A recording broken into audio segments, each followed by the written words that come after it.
Kita akan kedatangan tamu namanya bulan suci Ramadan. Ibuku di kampung, kalau dia mau kedatangan tamu, maka dia segera berbenah diri. Rumah dipel, spraynya diganti, gorden diganti. Bahkan menu makanan pun lain dari biasa. Bahkan dia bilang, potong kuah ayam, ada tamu mau datang. Coba, Masya Allah. Memang begitu mestinya kita dalam menyambut tamu, memuliakan tamu kita. Nah, insya Allah dalam hitungan beberapa hari lagi kita akan kedatangan tamu, yaitu bulan suci Ramadan. Bulan suci Ramadan ini banyak sekali namanya. 1. Bulan puasa. 2. Bulan penuh ampunan. 3. Bulan penuh rahmat. 4. Bulan dilipat gandakan segala kebaikan. 5. Bulan ada di dalamnya bulan yang lebih mulia, satu malam lebih mulia daripada 1000 bulan. Banyak macam, subhanallah, banyak sekali nama-nama bulan suci Ramadan ini. Nah, untuk menyambut bulan suci Ramadan ini, apa yang mesti kita lakukan dan apa yang kita lakukan di bulan suci Ramadan? Apa yang perlu kita lakukan, persiapkan? Zaman saya dulu masih sekolah, itu kalau di Makassar kalau mau bulan Ramadan ada yang disebut minggu terakhir. Minggu terakhir itu dia senang-senang. Dia pergi ke pantai, tenggelam, terakhir betul. Ya, ada yang ngambil band, ya, elektron, nyanyi-nyanyi, bakar jagung, macam-macam. Tapi alhamdulillah lambat laun mulai hilang itu. Maka anak-anak milenial sekarang dia gantilah dengan istilah tarhib Ramadan, menyambut bulan suci Ramadan. Cuma saya kalau ceramah ini terganggu konsentrasiku kalau banyak anak-anak lari-lari. Itu lari-lari sana. Itu bedanya orang Kristen. Itu orang Nasrani kalau dibawa anaknya ke gereja, dikasih duduk itu di sampingnya. Duduk kau nak, dengar itu pastor pendeta ceramah, khotbah. Kalau kita, duduk. Ada bilang mamanya, pi aku main nak. Pergi gila main itu anaknya. Dan begitu ditanya siapa anak itu, tidak ada yang mengakui, malu diakui anaknya. Ya, bapak, saudara-saudara sekalian, apa yang perlu kita lakukan menyambut bulan suci Ramadan ini? Yang pertama, kita harus mempersiapkan diri secara fisik. Kenapa? Ramadan itu, puasa fisik. Puasa itu ibadah fisik. Tidak bisa orang puasa kalau sakit. Iya toh? Maka harus persiapkan fisiknya. Latihan dulu. Orang kalau main bola kan latihan dulu bos. Mau main futsal tidak langsung masuk. Main bola langsung tidak. Kenapa? Keram kau punya otot. Bisa jadi cedera ototnya. Maka ada pemanasannya dulu. Apa pemanasan sebelum masuk bulan suci Ramadan? Maka dimulai dengan apa? Kita puasa Senin Kamis dulu. Memulai dengan puasa-puasa sunnah. Supaya masuk Ramadan tidak kaget perutnya. Kenapa? Dia sudah terbiasa mulai latihan. Maka persiapkan fisik dulu. Yang berikutnya, selain fisik kita persiapkan apa? Ilmunya. Datang di sini, datang pengajian-pengajian begini. Maka adik-adik sekalian, bacalah ilmu, baca kitab. Supaya apa? Masuk Ramadan kita tidak bingung. Adik-adik remaja, belajar fikih, belajar mana yang memakruhkan puasa, mana sunnah-sunnah yang lebih bagus, mana yang mengurangi pahala, puasanya tetap sah tapi kurang pahalanya. Bagaimana hukumnya mimpi basah ketika siang hari? Ini banyak-banyak saya lihat anak-anak milenial. Anak-anak SMA toh, Ustaz, bagaimana hukumnya kalau kita lagi puasa siang hari mimpi basah? Ada toh mimpi basah kalau siang toh? Iya. Puasanya sah dengan catatan begitu bangun langsung pergi mandi. Bangun langsung mandi. Kalau mimpi, kalau kreatif sendiri batal. Batal puasamu bosnya. Nah, itu harus ditahu semua itu. Termasuk bapak-bapak. Ada yang tanya, Ustaz, ternyata kalau malam boleh berhubungan suami istri? Ya boleh selama itu kau nikah. Halal. Yang tidak boleh siang. Selesai sholat subuh sampai maghrib jangan kau coba-coba. Kalau kau coba dekat-dekat istri dan kau offside, kartu merah. Apa dendanya? Puasa kau 60 hari berturut-turut. 60 hari berturut-turut. Kalau malam boleh. Maghrib sampai subuh boleh. Tiba-tiba ada bapak-bapak bilang, Ustaz, kalau malam betul boleh? Boleh. Masya Allah Ustaz, saya sudah 5 tahun biar malam tidak juga. Nah, kadongok kok. Makanya belajar kok bos. Ya, nah, itu semua penting kita ketahui. Ustaz, bagaimana kalau menelan ludah pada saat puasa? Itu waktu kecil kan kita bilang kalau menelan ludah batal. Akhirnya kita meludah terus. Kering tenggorokan. Boleh kalau ludah, biar kau kasih keluar lagi, masuk lagi, keluar lagi, masuk. Boleh. Yang penting kau tidak tambah. Misalnya begini, tambah. Batal itu bos. Kalau yang di dalam tenggorokanmu keluar masuk, boleh. Yang penting kau tidak jijik. Keluar lagi. Nah, boleh kalau itu. Ya. Bagaimana kalau sikat gigi di bulan suci Ramadan? Boleh. Boleh. Yang penting jangan kau telan air. Pura-pura sikat gigi. Nah, mamamu bisa kau tipu, tapi Tuhan Maha tahu. Dia kalau Ramadan dia kumur-kumur, 3 kali masuk, 1 yang keluar. Berarti dia korupsi 2 ini. Itu harus tahu ilmunya, semua harus kita tahu. Bapak-bapak, ini ibu-ibu yang pengantin baru, harus tahu ilmunya, mandi junub. Ada yang bilang, Ustadz katanya kalau Ramadan mandi junub, begitu selesai harus mandi junub. Begitu selesai hubungan suami istri mandi junub. Tidak. Tidak harus ketika selesai. Nanti mau sholat subuh baru mandi junub. Bukan puasa yang mewajibkan kita mandi junub, tapi sholat subuh yang mewajibkan bapak mandi junub. Ada orang dia bilang begitu selesai mandi. Sebelah capekku itu bos. Ku pengantin baru. Sudah buka begitu. Mandi kok. Masih baik itu kalau jam 8. Pulang tarawih begitu lagi. Mandi kok lagi. 2 kali mau mandi. Sekalinya mau tidur jam 11 begitu, mandi lagi. Bangun jam 2 begitu, mandi lagi. Sekalinya mau makan sahur begitu, mandi lagi. 5 kali mandi 1 malam, mesek kok bos. Jadi kapan mandinya? Episode terakhir. Nah, ada juga kalau misalnya cuma ya kok ketawa anak muda, ini urusan orang tua. Nah. Ada juga yang misalnya malam, misalnya jam 11 mau tidur. Ya. Kapan mandinya? Apakah sebelum makan sahur?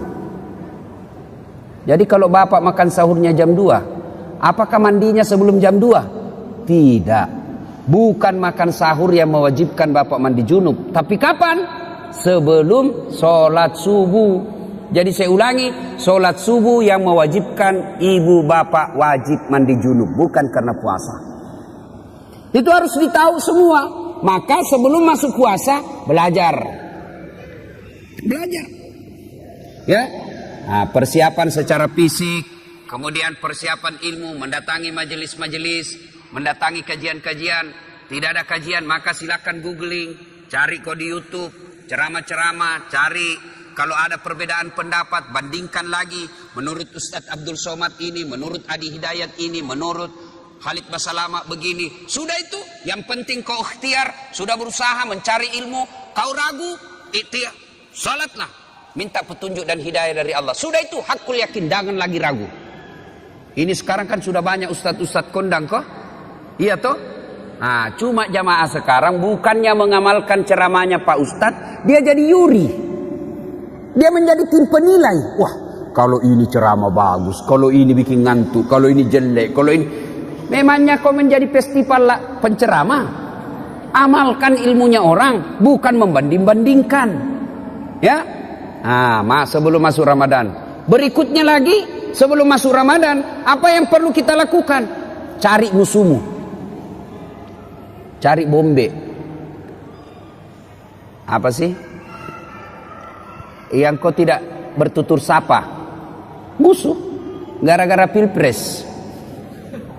Satu dukung Jokowi, satu dukung Prabowo, bertengkar di grup. Akhirnya ketemu ndak baku sapa.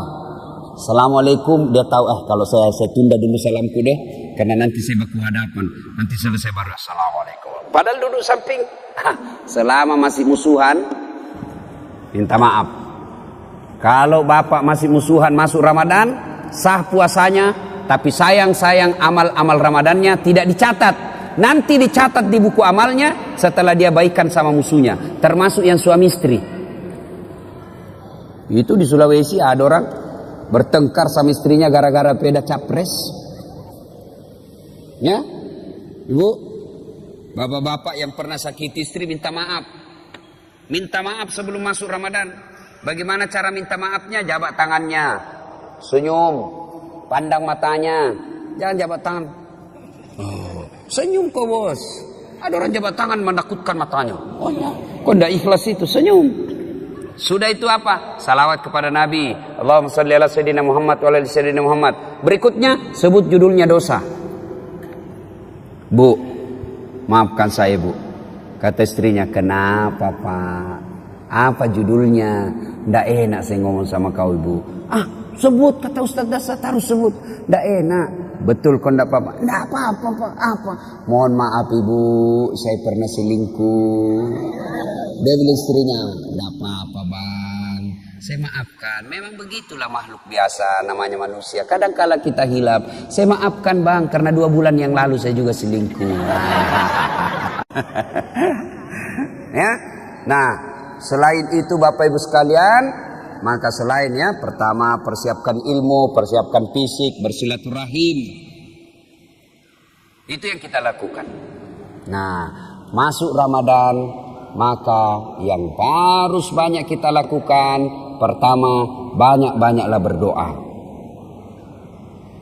Doa kadang-kala tidak diijabah gara-gara apa? Kita tidak tahu etika dan tata cara dalam berdoa. Kita harus tahu apa penyebabnya doa cepat diijabah. Saya ingin menceritakan sebuah kisah yang pernah dituturkan oleh Rasulullah Muhammad SAW. Abdullah bin Umar berkisah. Abdullah bin Umar ini anaknya Umar bin Khattab. Dia bercerita, Abdullah bin Umar, suatu kali kami mendengar Rasulullah SAW berkisah bahwa ada 3 orang pemuda melakukan musafir, perjalanan jauh. Tiba waktu malam, maka mereka mencari penginapan, tidak ada rumah. Maka mereka nginap di dalam gua. Tahu gua? Tahu gua, Dek? Tahu? Nah, itu batu lubang dalam gunung. Masuklah mereka bertiga, karena waktu itu tidak ada hotel. Masuk bertiga. Begitu mereka tidur, bangun. Saat bangun, didapatinya pintu gua sudah tertutup oleh batu. Jadi anggaplah ini, ya anggap. Ini mulut gua tertutup batu. Mereka bangun, masya Allah. Inna lillahi wa inna ilaihi rajiun. Tertutup pintu. Dia dorong, tidak bisa terbuka. Dorong lagi, tidak bisa terbuka. Akhirnya satu di antara mereka berkata, ayo kita minta pertolongan Allah. Bagaimana caranya? Mari kita berdoa. Majulah orang pertama berdoa. Ya Allah, saya pernah mengurusi ibu saya. Saya bekerja di pasar. Setiap hari, jika masuk waktu siang, waktu duhur, saya balik ke rumah saya dari pasar, jalan kaki berkilo-kilometer. Saya suapi ibu saya makan. Saya tuntun ibu saya makan. Selesai saya beri makan, saya kasih pakaian yang rapi. Lalu saya tuntun sholat duhur. Selesai semuanya, selesai makan, selesai sholat duhur, saya balik lagi ke pasar, mengurus dagangan saya. Tiap hari aku lakukan itu, ya Allah. Ya Allah, sambil dia kenang kebaikannya ini, dia berdoa kepada Allah. Ya Allah, jika mengurus orang tua, melayani ibu saya adalah kebaikan di sisimu, dan engkau merasa pantas membalasnya, maka saya mohon kepadamu ya Allah, kabulkan doaku, bukalah pintu gua ini. Tiba-tiba pintu gua bergerak. Terbuka. Belum, hanya geser sedikit, tapi belum bisa dilalui manusia. Selesai berdoa, dia tunjuk orang kedua. Mas bro, kau lagi berdoa. Maju orang kedua berdoa. Ya Allah, saya pernah mencintai seorang perempuan yang tak lain adalah sepupuku sendiri. Saya sangat menyayanginya. Aku ingin sekali bersamanya. Dan dua satu ketika datanglah perempuan ini meminta tolong kepadaku. Mas, tolonglah saya, pinjami duitmu. Saya butuh sekali duit. Katanya ini anak muda, boleh saya pinjami kamu, tapi dengan catatan temani saya tidur satu malam. Bagaimana caranya? Nah, kau bukan muhrim. Terserah. Mau kau saya bantu? Itu. Kalau kau tidak mau, tidak usah. Saya tidak pinjami kau. Karena butuh sekali ini perempuan. Akhirnya oke, saya terima persyaratannya. Maka ketemulah mereka di tempat yang mereka telah sepakati. Pada jam yang mereka telah sepakati. Datanglah ini perempuan. Mulai dengan berpakaian cantik sampai telanjang bulat. Telanjang bulat. Bukan telanjang segitiga. Telanjang bulat. Saya tidak tahu juga. Jangan kau tanya saya kenapa disebut telanjang bulat. Saya juga tidak tahu kenapa. Karena memang sudah begitu sejak lahir. Ditanya saya. Kenapa orang tidak bilang telanjang segitiga ya? Telanjang segi empat. Atau telanjang persegi empat. Telanjang bulat. Tidak tahu kenapa. Jangan kau tanya saya tidak tahu jawabannya. Dia sudah telanjang bulat ini perempuan. Ini laki-laki sudah mau mendatanginya. Tiba-tiba laki-laki ini seolah-olah melihat rambu lalu lintas. Huruf P silang warna merah. Dilarang parkir. Oh, tidak jadi ini laki-laki. Astagfirullah. Dia tinggal, dia palingkan pandangan. Dia bilang, ini duit. Ambil ini duit. Bagaimana? Tidak jadi. Terlanjur nih. Tidak jadi. Jadi, kau tidak usah utang, ambil saja ini duit. Saya bantu kau lillahi ta'ala. Kira-kira kalau kau bos, tak kalah nih deh. Masya Allah. Dia tinggalkan sambil mengenang kebaikannya itu. Lalu dia berdoa kepada Allah. Ya Allah, jika pada saat itu saya mampu mengendalikan diri, saya tidak berzina padahal dia sudah di depan mata saya. Saya tidak berzina karena saya takut kepadamu ya Allah. Jika itu adalah kebaikan di sisimu, saya mohon kepadamu ya Allah, kabulkan doaku, bukalah pintu ini. Akhirnya bergetar lagi tuh pintu gua. Tapi belum bisa dilewati. Maju orang ketiga. Kau yang terakhir. Majulah orang ketiga. Ya Allah, saya pernah punya pegawai. Sebelum dia gajian dia pergi merantau. Maka aku simpanlah dia punya gaji bulanan. Gaji bulanan itu kemudian saya belikan seekor kambing perempuan, kambing betina hamil tidak ada suaminya. Kenapa ketawa? Namanya juga kambing. Wajar masa ada kambing akad nikah. Tapi sekarang banyak tuh cewek saingan sama kambing. Hamil tidak ada suaminya, deh beleng-beleng. Kambing lalu saya pelihara dengan baik. Mulai dari 1 ekor, beranak pinak menjadi puluhan ekor, kemudian menjadi ratusan ekor. Pada saat jumlahnya sudah ratusan ekor, datanglah pegawai saya ini menagih dan meminta gajinya. Mana gajiku? Lalu dia berkata, tuh gajimu, tuh ada di kambing. Ada semua itu kambing di lapangan. Maksudnya apa? Itu gajimu itu hari yang duitmu saya belikan kambing lalu beranak pinak. Itu semua kambingmu itu. Benar, iya itu kambingmu semua ini. Sedok, iya ambil semua. Dia ambil semua itu kambing, tidak tersisa satupun. Ini juga orang tidak tahu berterima kasih. Masa kau tidak simpan 1 ekor? Diambilnya semua. Ya Allah, jika memelihara amanah dan tanggung jawab adalah kebaikan di sisimu, dan itu patut mendapat balasan, maka balaslah kebaikanku ini dengan mengabulkan doaku. Ya Allah, bukalah pintu gua ini. Alhamdulillah pintu gua bergeser. Alhamdulillah lagi mereka sudah bisa keluar. Nah, ini hadisnya Imam Bukhari pada nomor hadis kalau saya tidak salah 119. Dikisahkan ini. Nah, dari kisah ini apa pelajaran yang bisa kita ambil? Apa pelajaran yang bisa kita petik dari kisah ini? Pertama, ternyata tidak ada manusia yang tidak ada masalahnya. Adik-adik, ada enggak di sini yang tidak ada masalahnya? Ada? Jatuh cinta. Apa masalahmu? Dia suka enggak saya? Nah, sudah disuka, selesai masalahmu? Belum. Lamar. Dia terima enggak saya? Sudah dilamar, selesai masalah? Tidak, masalah baru. Apa? Uang panai. Orang Bugis uang panai, cocok enggak? Oke, diterima uang panai, masalah selesai itu, menikah. Sudah menikah, selesai masalah? Tidak. Apalagi mau punya rumah. Sudah punya rumah, selesai masalah? Tidak. Mau punya anak. Sudah punya anak, selesai masalahnya? Tidak. Langsung tua dilihat istrinya, jelek lagi dilihat istrinya, mau lagi kawin lagi. Coba, tidak orang tidak ada masalah, semua ada masalah. Bahkan ini saya lihat semua ini muka-muka penuh masalah ini semua ini. Yang paling banyak masalahnya sekarang itu caleg yang tidak terpilih dan banyak utang balihonya. Itu paling banyak masalahnya itu. Ayo, tidak ada orang tidak ada masalahnya. Semua punya masalah. Belajar dari kisah tadi. Jangankan kita yang tinggal di kota Batam. Ini saja manusia dalam gua ada masalahnya. Apalagi kita. Jangankan kita yang banyak dosa dan kesalahan, yang hampir tiap hari punya dosa, hampir tiap hari punya maksiat. Nabi dan Rasul tidak ada dosanya itu Nabi Muhammad. Apa tidak punya masalah? Penuh dengan masalah hidup beliau. Rentetan masalah dan masalah. Masih 6 bulan sudah lahir, belum lahir sudah meninggal wafatnya. Wafat bapaknya baru 3 hari diambil ibu susunya Halimatus Sa'diyah.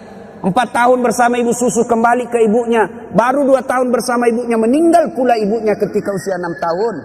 Diambil oleh kakeknya, baru 2 tahun bersama kakeknya, meninggal pula kakeknya, diambil oleh pamannya. Usia 12 tahun mereka, Rasulullah sudah mulai berperang. Ikut perang, bukan perang agama tapi perang kelompok. Usia 16 tahun mulai berdagang bersama paman beliau.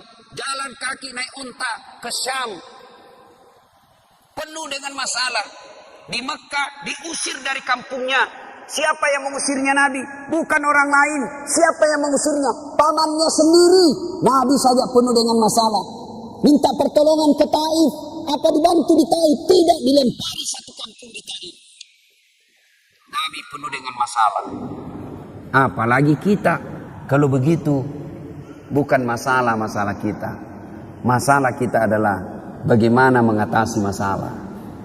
Itu. Kalau Nabi ada masalahnya, beliau ambil wudhu, sholat, hajat, minta pertolongan kepada Allah. Kita ada masalah, ambil HP, update status, berdoa di Twitter, berdoa di Facebook.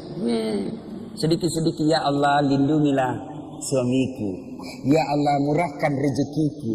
Update status lagi, ya Allah halalkan segala usahaku. Sibuknya tuh Tuhan membaca statusmu. Berdoa di status bos, berdoa di atas sajadah selesai sholat. Maka adik-adik ketika ada masalah, diajarkan adik dari kisah ini, semua ada masalah. Tidak ada manusia yang tidak ada masalahnya. Kamu pikir ustadz tidak ada masalahnya? Ustadz juga banyak masalahnya. Satu hari dikasih 5 ceramah, masalah itu juga. Capek orang bos. Coba.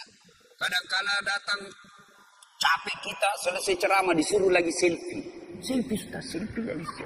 Orang sudah keringatan, capek, selfie. Disuruh senyum, orang capek ini. Coba. Semua orang punya masalah. Tidak ada orang tidak punya masalah. Semua orang punya masalah. Alhamdulillah. Allah cuma minta sabar, sempurnakan sholat. Ya? Ada masalah, ngadulah kepada Allah, berdoalah kepada Allah. Ya. Belajar lagi dari kisah ini. Ternyata dalam berdoa boleh menyebut kebaikan. Dalam berdoa ibu boleh menyebut kebaikan, tapi bukan menyebut kebaikan kepada manusia, tapi menyebut kebaikan kepada Allah. Yang berdosa yang tidak boleh. Bapak cerita ke tetangga, kau tahu Dasat Latif itu dari Makassar, itu jadi ustadz. Saya kasih sekolah itu dari SD SMP. Saya lihat itu dia tidak ada papanya. Saya yang kasih sekolah, tidak jadi manusia itu kalau bukan saya. Tidak boleh begitu, tidak boleh. Tapi menyebut kebaikan kepada Allah ketika berdoa boleh. Ya Allah, Saya pernah ngurus anak yatim piatu. Sepupu saya sekolahkan. Mulai dari SD, SMP, SMA, kuliah. Lalu aku nikahkan dengan wanita baik-baik. Lalu dia sekarang sudah menjadi orang yang berhasil. Jika itu adalah kebaikan di sisimu ya Allah, kabulkan doaku ya Allah. Murahkan rezekiku ya Allah. Boleh. Ya Allah, saya pernah mencintai seorang wanita ya Allah. Aku sangat mencintainya. Aku sangat menyukainya. Dia pun mau sama saya. Tapi mau muntah lihat saya. Nah, boleh menyebut kebaikan-kebaikan. Boleh. Ya. Yang ketiga, hikmah dari kisah ini. Ternyata yang bisa menyebabkan doa cepat diijabah Allah, cepat dikabulkan Allah, satu, birrul walidain. Berbuat baiklah kepada kedua orang tua. Ini adik-adiknya kan banyak semua ini ya. Siapa yang masih hidup orang tuanya? Angkat tangan. Yo. Yang sudah tidak ada satu? Yang tidak ada dua-duanya? Nah, coba. Bapak yang masih ada orang tuanya, mau cepat dikabulkan doa, urus orang tua dengan baik. Adik-adik mau cepat kerja yang baik, tidak usah kau cari muka sama pejabat. Kau sudah punya muka itu. Ada kan orang suka sekali cari muka. Siap Pak, siap. Apa siap? Lebih kau cari muka sama orang tua Allah. Dengan cara apa? Cari muka pada Allah. Dengan cara apa? Muliakan orang tuamu. Muliakan orang tua. Itulah sumber berkah. Banyak diantara kita cari berkah ke guru. Cium tangan ulama. Datang ke makam ini. Siarah ke makam ini. Lalu ibumu di rumah kau tidak urus. Gimana mau baik hidupmu? Ada tidak orang yang mencintai kita seperti cintanya orang tua? Ada tidak orang yang sayang kepada kita melebihi cintanya orang tua? Tidak ada. Inilah orang tua yang sangat mencintai kita. Adik-adik, saya tanya ibu, Bu, ada tidak orang mau kerja 24 jam tidak digaji? Ada. Siapa? Ibumu. Itulah orang tua. Kerja 24 jam ngurus kita. Tidak pernah minta digaji. Malah dia yang kasih kita duit. Itulah orang tua. Kalau ada anak-anak kurang ajar, sekali-kali kau lihat itu ibu hamil. Lihat itu ibu hamil. Menderita itu ibu hamil, kasihan. Jalannya aja itu.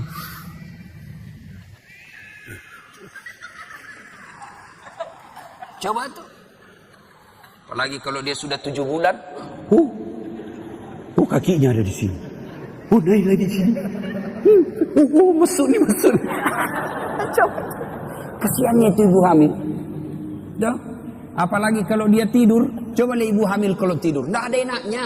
Satu aja kasihan gayanya itu, gaya pasrah.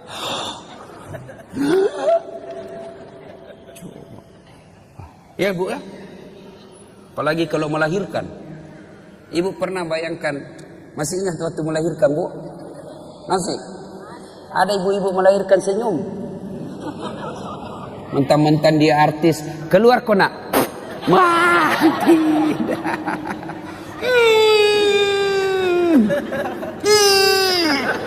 Dia bilang ibu bidan, ya ulang lagi. Gigi besi. Coba itu. Begitu anaknya lahir cacat, apa dia tempelin? Kurang ngajar 9 bulan kau ganggu, kau siksa saya, tidak ada telingamu. Tidak, justru yang cacat paling dia sayang. Apa ada ibu-ibu meninggal anaknya yang cacat? Alhamdulillah untuk gue cepet mati. Tidak, justru yang cacat paling dia sayang. Coba. Ya. Makanya kalau ada anak-anak kurang ngajar sama orang tuanya, pantas ketika Allah buat hidupmu susah. Baik-baik sama orang tua. Ya, ini cewek-cewek jangan sampai kau lebih sopan sama bapak, lebih sopan daripada cowokmu, daripada bapakmu. Kalau bapaknya nasihati apa kata? Apa sih bapak tahu? Itu dulu, belum ada medsos dulu. Sekarang sudah modern Pak, beda zamannya bapak dulu. Dikasih tahu baru satu bapaknya ngomong dia sudah 19. Giliran cowoknya yang ngomong, terserah abang aja deh. Beleng-beleng. Tahu beleng-beleng? Tahu beleng-beleng? Ah, itu beleng-beleng itu makan es krim ditiup. Oh,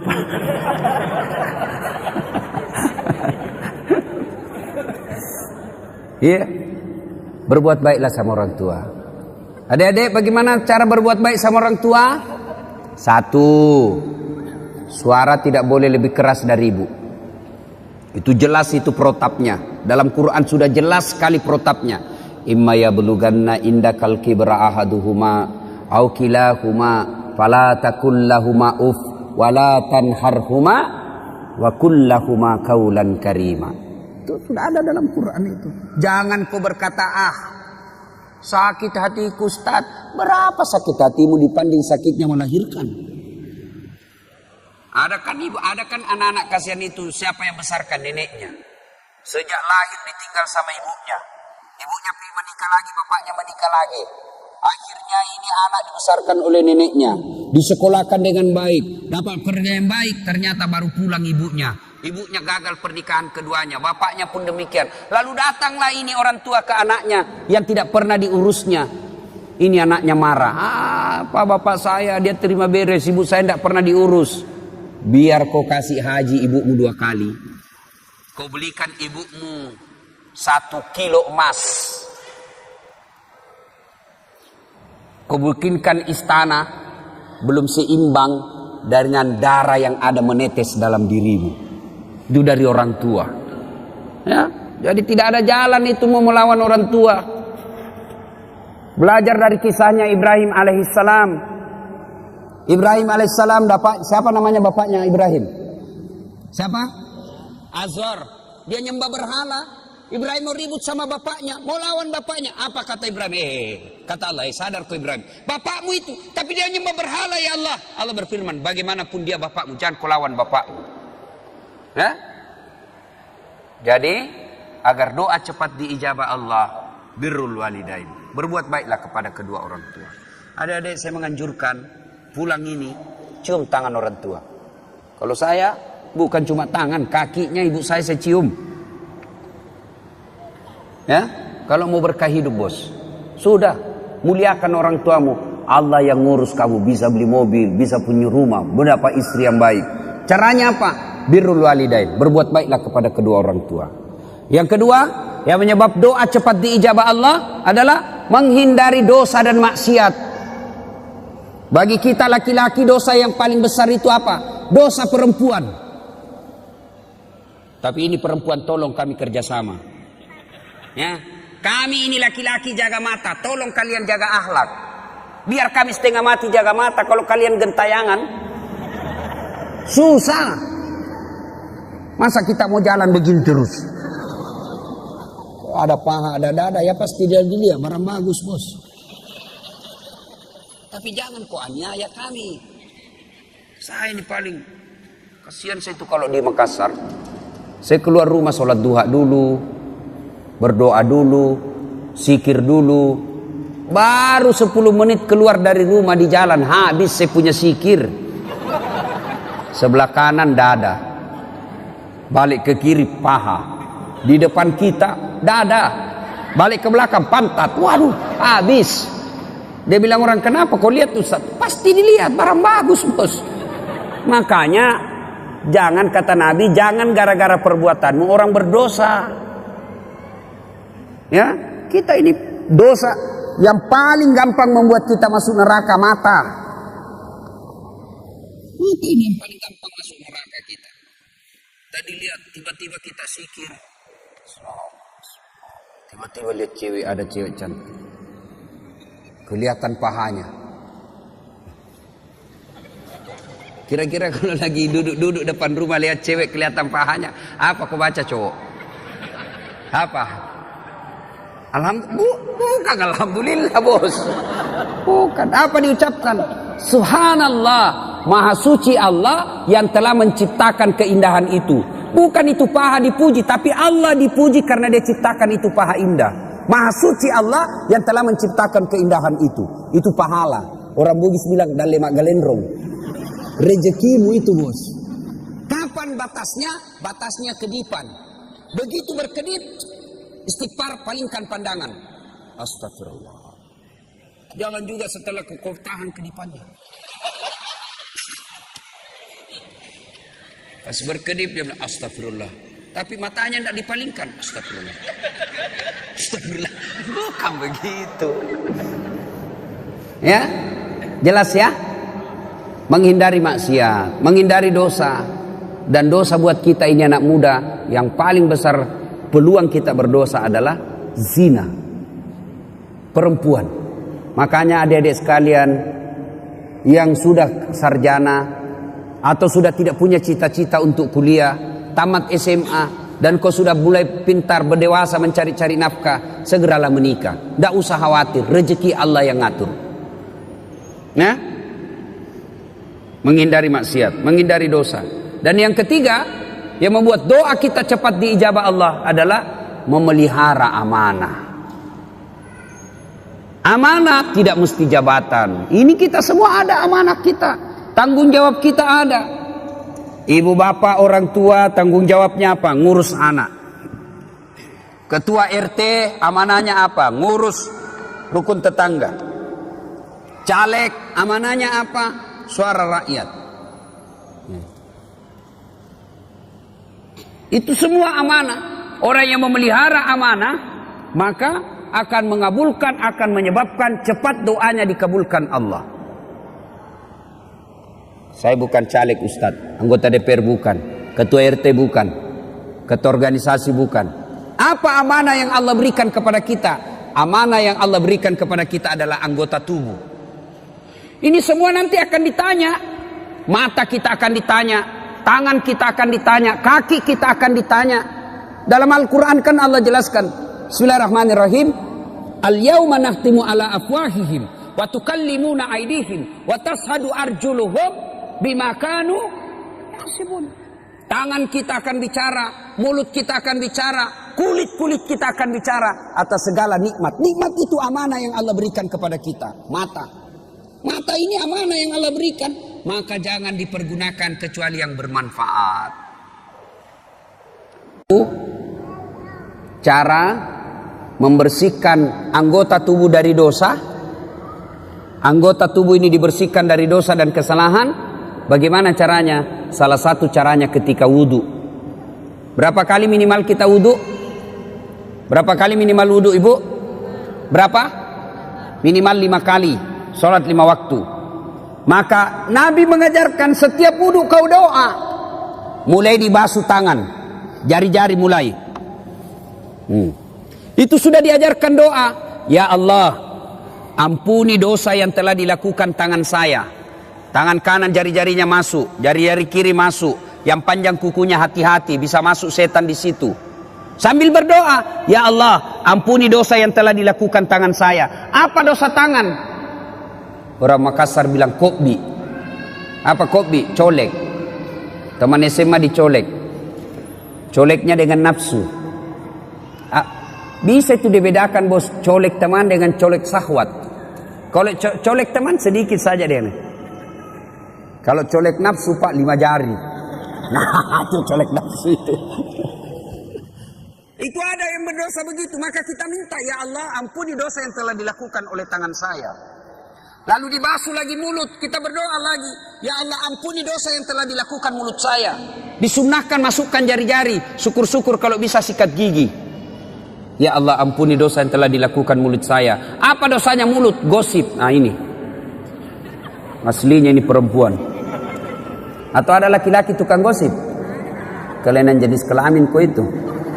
Kalau perempuan memang fitrahnya itu tukang gosip. Gini duduk-duduk begini damai tapi gersang. Dia enggak, tapi matanya itu sinis. Nah itu. Ya, nah dibasuh lagi hidung, basuh hidung dimasukin sunnah itu, masukin air sedikit, baru keluarin. Nah, baca ya Allah, ampuni dosa yang telah dilakukan hidung saya. Apa dosanya hidung? Kau lebih tahu lah. Mencium yang bukan landasannya. Sudah itu membasuh wajah. Ini yang paling banyak. Ya Allah, ampuni dosa yang telah dilakukan oleh mata saya. Dan putihkanlah wajah saya di padang mahsyar kelak. Nah, apa dosa mata? Ngintip. Nah, itu dosa. Maka kita minta ampuni dosa yang telah dilakukan mata saya, dan putihkanlah wajah saya di padang mahsyar kelak. Salah satu tanda umatnya Rasulullah nanti di akhirat, wajahnya bercahaya ibarat bulan. Nah, sudah itu dibasuh lengan. Ini yang paling banyak kita salah. Basuh lengan sunnahnya dari jari ke siku. Ya toh, berarti prakteknya begini kan? Tapi yang kita praktek apa? Siku ke jari, buka keran.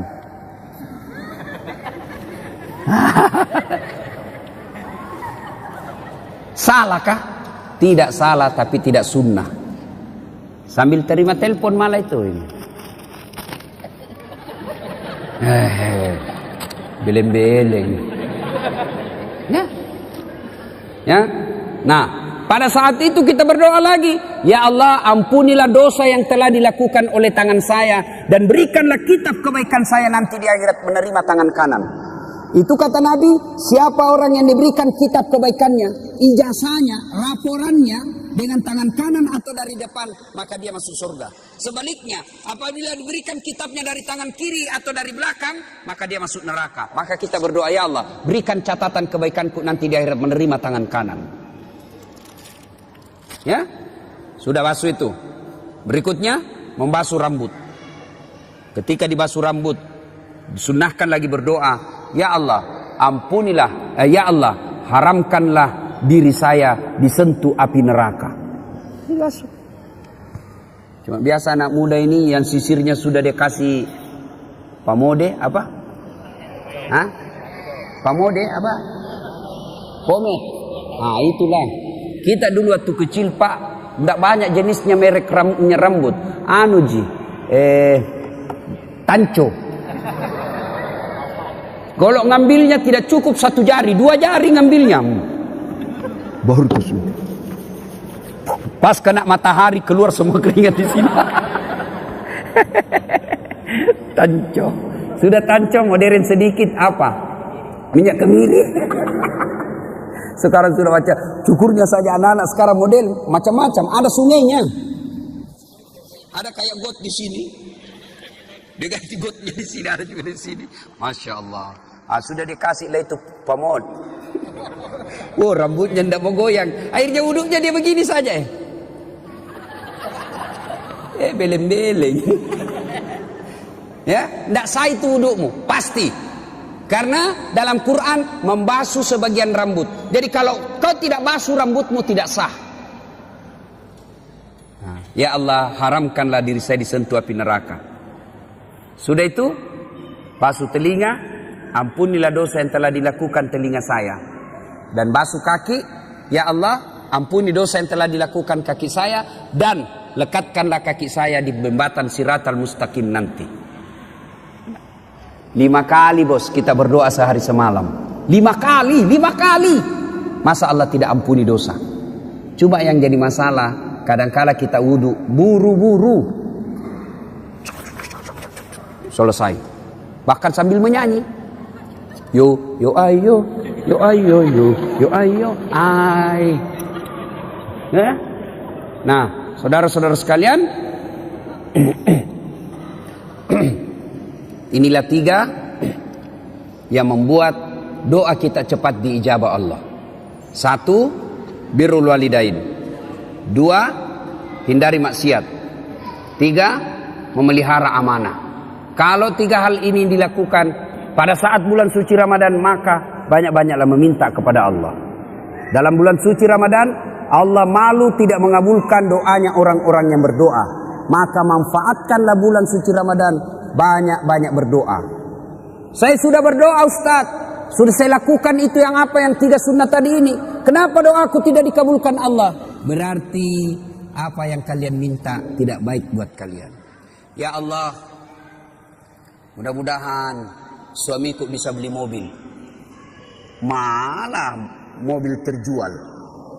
Allah tahu ibu, kalau ada mobilnya suami dipakai selingkuh.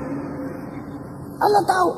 Ya Allah, mudah-mudahan saya bisa lulus universitas terkemuka sesuai cita-cita dan impianku. Tidak lulus, jangan sangka buruk, sangka baiklah. Berarti apa yang kalian itu minta tidak baik buat. Ya Allah, mudah-mudahan bapakku tulus nyalek, kok ndak lulus, ndak lolos, berarti bukan itu yang terbaik. Dan Rasulullah Sallallahu Alaihi Wasallam pernah mengisahkan di surga kelak ada orang masuk surga lalu diberi hadiah oleh Allah.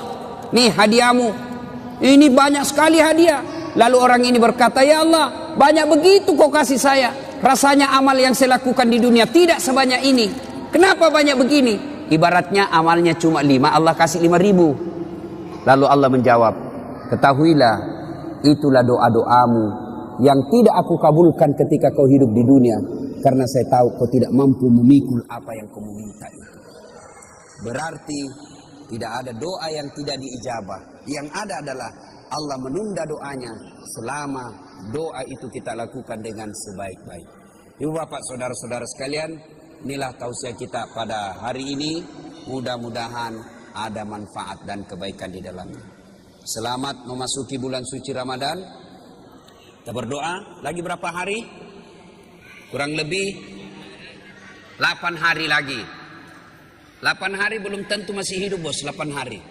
8 hari itu masih bisa kita meninggal 3 kali. Maka salah satu doa yang diajarkan menjelang Ramadan, ya Allah, pertemukan aku bulan suci Ramadan, panjangkan umurku supaya saya bisa menikmati bulan suci Ramadan. Ibu bapak saudara-saudara sekalian, inilah tausiah kita. Mudah-mudahan ada manfaat. Saya tidak tahu apa ada tanya jawab atau tidak. Tidak ada kan? Tidak ada ya. Mana panitia? Saya sih berharap ada pertanyaan bagus, tidak ada lebih bagus lagi. Capek saya ini. Asli ya. Mungkin pengaruh umur. Dulu saya pernah ceramah di Makassar 13 kali satu hari. Nah, sekarang mulai capek saya kalau terlalu banyak. Dan ternyata kualitas ceramah itu juga dipengaruhi oleh kualitas kelelahan kita. Kalau mulai lelah, otak pasti tidak bisa maksimal. Kalau ada mau bertanya silahkan. Ada sesi tanya jawab? Tidak. Kalau dulu di Unhas Teknik ya. Ya saya sudah ingat. Bukan karena tadi itu bos matahari dari sana lebih terang, jadi silau. Nah, saya sudah ingat ya. Nah, ini teman saya yang termasuk cerdas, lebih cerdas dari saya. Cuma beruntung saya jadi ustaz. Ya, dulu waktu saya SD kecil pak, kecil memang kecil, sampai sekarang masih kecil. Ya, nah amalan-amalan apa? Tentu amalan-amalan yang disunahkan Rasulullah itu yang dalil-dalilnya kuat adalah qiyamul lail. Apa itu? Salat malam. Ya, mau tahajud boleh, tarawih. Jangan sampai lepas itu tarawihnya. Ya, ibu-ibu, saya tanya ibu, boleh enggak tarawih sebentar malam? Boleh tarawih sebentar malam? Kok ragu-ragu? Adik-adik, boleh tarawih sebentar malam? Tidak boleh bos. Maka yang boleh tarawih hanya di bulan Ramadan. Maka selama Ramadan jangan pernah lepas tarawihmu. Kenapa? Karena tarawih hanya sekali dalam setahun, bulan suci Ramadan. Ya. Cuma ada lagi anak-anak milenial, ada disebut tarling, tarawih keliling. Kelilingnya dia dapat, dia lupa tarawihnya. Ya. Dan sampai begitu, tidak usah lagi ada namanya apa tuh sahur on the road. Apa sahur on the road? Siapa dari mana belajar itu? Itu nih artis kok pelajari. Dia itu artis bawa makanan, pencitraan. Sudahlah jangan begitu. Maka satu, kita to the point. Ibadah-ibadah yang paling dianjurkan Nabi, salat lail. Ya, salat lail itu tarawih, tahajud. Witir, kalau witir biar tiap malam boleh. Ya, tahajud tiap malam boleh. Tapi tarawih hanya ada di bulan suci Ramadan. Sudah tarawih apalagi? Qiraatil Quran, membaca ayat suci Al-Quran. Ini sunnah yang sangat diprioritaskan. Apalagi as-sadaqatu, bersedekahlah. Ya, ibu-ibu kenapa miskin ibu? Karena ibu selalu mental miskin. Tidak ada duit, minta kasihan. Nah, maka ibu miskin. Coba kalau selalu sedekah, mau 5.000, mau 1.000 terserah. Adik-adik biasakan sedekah mulai dari kecil. Kau dapat duit dari bapakmu 10.000, sedekahkan 100 perak. Mulai belajar sedekah. Allah tidak lihat berapa jumlahnya, yang Allah lihat keupayamu untuk bersedekah. Ya. Apalagi ibadah-ibadah yang disunnahkan, doa. Banyak-banyak berdoa. Yang keenam, apalagi banyak-banyak bertobat. Taubat itu taubat bilisan. Astagfirullahaladzim. La ilaha illa anta subhanaka inni kuntu minadz dzalimin. Itu enaknya kalau kita pakai begini. Coba lihat kalau pegang begini. Otomatis itu kita langsung zikir. Tidak ada orang pegang begini dalam kote 2. Bongkrong-bongkar. Terang bulan 1 bungkus. Tidak ada itu ya. Nah, meskipun ada juga orang bilang bid'ah. Bid'ah ini tidak ada pada zaman Nabi. Bid'ah. Biar kau bilang bid'ah. Yang penting saya lakukan. Kalau mau bilang bid'ah boleh. Yang penting jangan kau bilang sesat. Ini kan gampang sekali orang kadang-kala menyesatkan sesamanya muslim. Nah, banyak lagi ibadah-ibadah sunnah-sunnah yang dilakukan. Tapi prioritas itu yang dilakukan sudah cukup. Lebih dari cukup. Ya. Terima kasih bos. Semenit. Wah. Mau tahu, coba lihat rahasia Allah. Mana pernah kita pikir ketemu saya di sini, di Batam? Mana pernah? Tidak pernah kita bayangkan dulu waktu SD kita tinggal dengar aja namanya Batam, tidak pernah. Ya, jadi Allah punya rencana, maka hidupmu tenang kalau kau pasrahkan saja kepada Allah. Ada lagi bu, ibu, itu ada satu. Ya, apalagi bu? Sebelum masuk Ramadan, tuh. Nah, ibu supaya dapat pahala gampang, saya ajari ibu. Itu kalau ditunda-tunda bayar kalah, bayar lepas, biasanya repot balas bayarnya. Memulai puasa lagi tuh repot. Maka gimana caranya ibu? Begitu selesai Idul Fitri, oke, tunggulah 1 minggu, 1 minggu sampai habis kue. Kan karena 1 minggu ini banyak serangan. Tapi saya yakin ini Lebaran kali ini sedikit orang bikin kue. Kenapa? Banyak musuhan tetangga gara-gara pilpres. Jadi tidak datang bertamu. Sudah masuk 1 pekan, maka ibu langsung ganti puasa. Ya, ganti puasa. Nah, kenapa dianjurkan di bulan Syawal?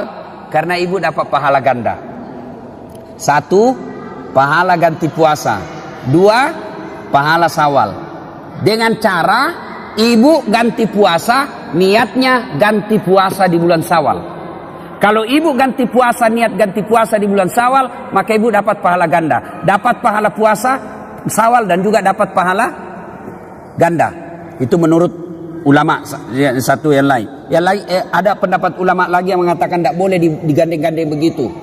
Tapi kalau ibu termasuk orang yang sangat susah berpuasa, maka lakukan. Dengan niat tadi tidak boleh ibu niat Syawal. Kalau ibu niat Syawal 6 hari, maka ibu tetap wajib ganti.